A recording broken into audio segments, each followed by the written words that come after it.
ang province ng Camarines Norte sa kabilang sa tinatawag na lalawigan ng hagip at maapektuhan ng El Nino o tagtuyot at apekto nito ang mga magsasaka sa kanilang mga pananim.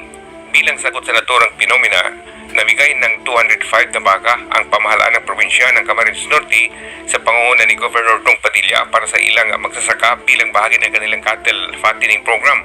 Unang nabigyan ang nasa 69 na magsasaka nitong nakaraang Pebrero 2 at 3. Sinunod naman noong Pebrero 12 na namigay na nga sa bali 74 na baka sa ibang magsasaka habang natitirang iba pa ay makakatanggap sa susunod na linggo. Isang layunin ng programa ang matulungan ang kanilang mga recipient para sa mabigyan ng pagkakakitaan.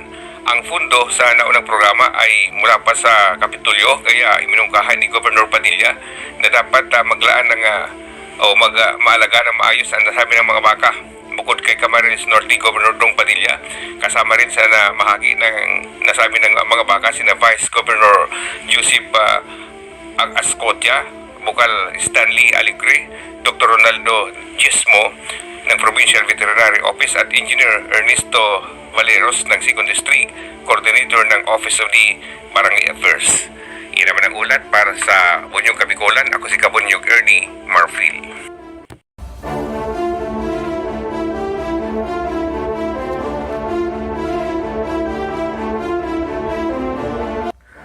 Umabot na sa 8 bayan sa probinsya ng Catanduanes ang deklaradong drug-cleared ng PDEA.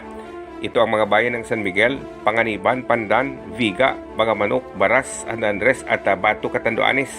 Pumasa at sumailalim sa nasusing balidasyon at pagsusuri ng Interagency Committee on Anti-Illegal Drug ang mga nabanggit ng bayan bago ito idineklarang drug-cleared ng PDEA. Nagpapasalamat si Director 3 Edgar T. Jubay, Regional Director ng PDEA Bicol sa mga local government unit o local government agencies sa lawigan ng Catanduanes sa patuloy nitong pagsuporta sa anti-drug campaign ng ahensya ng pamahalaan. Yan naman ang ulat para sa Bunyog Kabikulan. Ako si Kabunyog Ernie Marfil.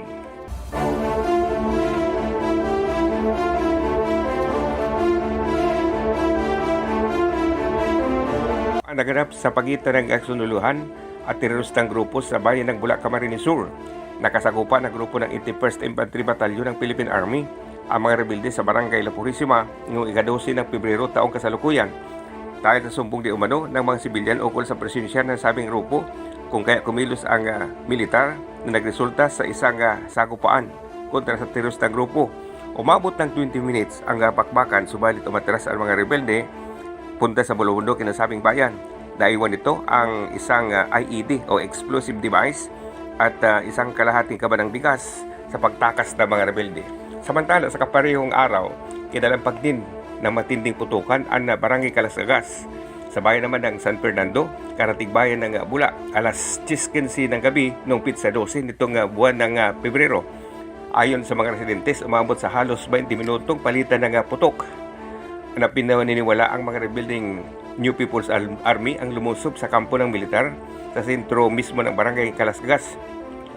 Wala namang naiulat na namatay o nasugatan sa panig ng pamahalaan, subalit umatras ang mga kalaban nito papunta sa bulubunduking partis ng Barangay Calascagas, San Fernando, Camarines Sur. Narito ang parte ng putukang naganap sa Calascagas. Bunyog! Bunyog! Halikan na kasama ka! Bunyog! Kapag buklod ay may pag-asa, Luzon, Visayas, Mindanao, isa ang pananaw. Sa bagong Pilipinas ang bunyog isisigaw. Bunyog!